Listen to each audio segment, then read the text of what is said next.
Boas horas a todos e a todas. A minha conferência fala sobre o ensino da literatura brasileira no contexto cabo-verdiano. E eu vou usar uma metodologia baseada em 7 considerações.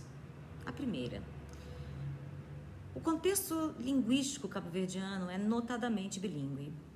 O crioulo é a língua materna da esmagadora maioria das e dos falantes cabo-verdianas, e a língua portuguesa é a segunda, ensinada nas escolas básicas e liceus e aprofundada na universidade. Nesta, junto com o crioulo, que é o momento em que a maioria dos falantes compreende sua língua materna como algo estruturado, gramaticalizado, profundamente estudado por crioulistas e linguistas de muitas partes do mundo. Até a entrada da vida acadêmica, o crioulo é a língua de afeto, língua das ruas, língua franca deste povo. Segunda consideração: o leitorado trabalha basicamente com a variante brasileira da língua portuguesa em constante paralelo com as variantes europeia e cabo-verdiana. Neste sentido, comparativamente, a entrada da língua portuguesa à variante brasileira na sala de aula amplia o olhar dos discentes para a produtividade da língua, para suas realizações em contextos diversos, como o dos PALOP em geral, que trazem, sobretudo na literatura, as demais variantes da língua, a saber, as variantes angolana, moçambicana, santomense, bissau-guineense. Para se trabalhar o encontro dessas variantes, o texto literário é aquele que melhor esclarece as diferenças e as similaridades da língua portuguesa. Ao expandirmos o encontro com todos os Estados-membros da CPLP, Timor-Leste, Portugal, Guiné Equatorial e Brasil, claro fica que se expande também a pluriculturalidade dessa língua, que se realiza qual rizoma nos espaços em que se desenvolve. Daí a importância de levar para as salas de aula não somente a literatura brasileira, mas também as suas relações com os demais países da CPLP, considerando e respeitando os contextos históricos, sociais e culturais de cada Estado-membro. É exatamente neste ponto de encontro que se expandem os rizomas, cujas raízes e frutos encontrarão lugar para sua diversificação a partir de uma língua que também é una. Terceira consideração: voltando o olhar para o espaço de onde enuncio, Cabo Verde, nota-se o impacto da literatura brasileira, sobretudo a partir dos movimentos modernistas no Brasil nas décadas de 1920 e 1930. Foi pensando no processo de independência linguística, porque o Brasil lutou, sobretudo nos manifestos de Oswald de Andrade, na escrita de Mário de Andrade, embora saibamos que o Brasil ainda tenha muito que trabalhar pela conscientização linguística, que os claridosos, por exemplo, se aproximaram das nossas escritas.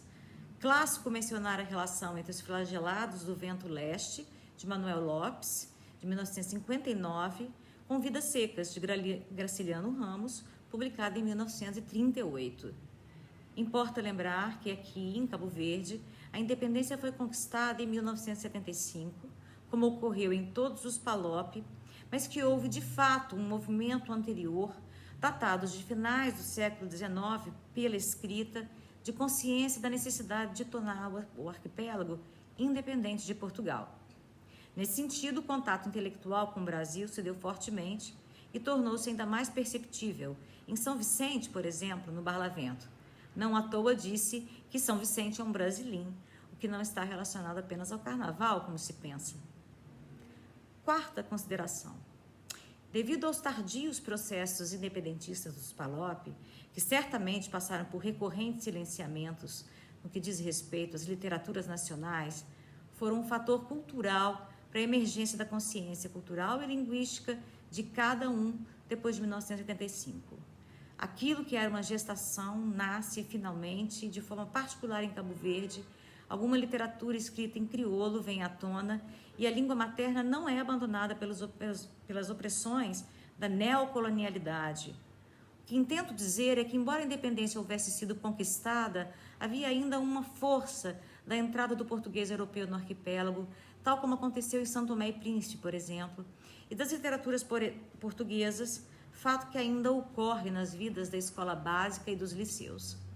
Contudo, Cabo Verde vive hoje um movimento de apropriação de sua língua materna, com a proposta de reformas profundas no ensino básico, para que finalmente, de escrito crioulo, a língua seja estudada em paralelo com o português.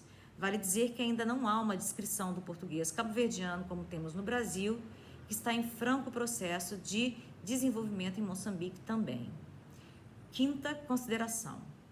Nessas minhas considerações não se encontram respostas definitivas. O debate talvez encontre veredas para tentar discutir questões como penso nos objetivos desta conferência. De que forma podemos tecer os laços entre Brasil e Cabo Verde a partir da apropriação linguística multicultural e de suas literaturas que bebem das águas de fontes tão próximas na contemporaneidade, como a necessidade do Brasil de encontrar caminhos de reconhecimento da cultura africana em suas letras, e Cabo Verde dialogar tanto com a África quanto com a Europa e o Brasil. Evidenciar que temos na literatura denominada afrodescendente, majoritariamente feminina, é algo a se perseguir para enlaçar as urgências culturais e sociais que nos atravessam como povos, que atravessam a nossa história, mesmo a história do Brasil, às vésperas de seus 200 anos de independência. Sexta consideração. Creio que já não podemos deixar de ver as micro-revoluções das mulheres negras brasileiras em suas escritas. A temática feminina tem atravessado nossos discursos de forma mais potente. E por essa razão, pela luta, os silenciamentos estão sendo pouco a pouco quebrados, dando lugar a espaços de escuta. Neste percurso, o processo de subalternização de homens e mulheres afrodescendentes no Brasil vem sendo discutido, sobretudo ultrapassado com imensas dificuldades, pelas vozes desses e dessas artistas e artífices da palavra. Dentre as mulheres escritoras afrodescendentes, destaco Eliana Alves Cruz, Cristiane Sobral, Conceição Evaristo, Elizabeth Nascimento e lembro Carolina Maria de Jesus, Firmina dos Reis, antecessoras dessas e redescobertas há pouco tempo num Brasil tão negro, também marcado pelo branqueamento da literatura ou pela branquitude acadêmica, em revisão em um momento de reestruturação nos dias de hoje. Em Cabo Verde, a mulher surge de forma explosiva nas literaturas de Dina Salúcio, Vera Duarte, Margarida Fontes, Fátima Bittencourt, Eurídice, Madalena Brito Neto, Elsa Fontes e outras mais. Eis aqui um ponto que nos reúne. As urgências das minorias fazem com que atemos as mãos a partir do texto literário. Lá no Brasil, um encontro com a mãe ancestral África, ora feliz, ora sangrando como num parto, um encontro com as religiões de orixás, redescoberta do sagrado. Aqui, mulheres fortes e potentes enfrentando o patriarcalismo, legado social a ser desmantelado, tendo em consideração quão feminino Cabo Verde é. E sétima consideração, gerar inquietações e influenciar pesquisas. A forma como se vai tecer esses laços nesse decênio do século XXI, marcado pela crise sanitária que abalou o mundo e suscitou respostas pelas artes, é objeto de reflexão profunda que abrange muito mais que as metodologias que usaremos em sala de aula para aproximar a língua portuguesa de forma pluricêntrica. Abrange um estado de alma que deverá nos atravessar profunda e eficazmente para que possamos abrir os corpos com que nos movimentamos no mundo a fim de enfrentar obstáculos de ordem social, o eterno mote do patriarcalismo e cultural, o premente desejo de levantar a voz e finalmente parir o grito. Assim como uma pesquisadora sem respostas, o meu próprio corpo também deverá ser instrumento de entrelaçamentos culturais, artísticos, humanos.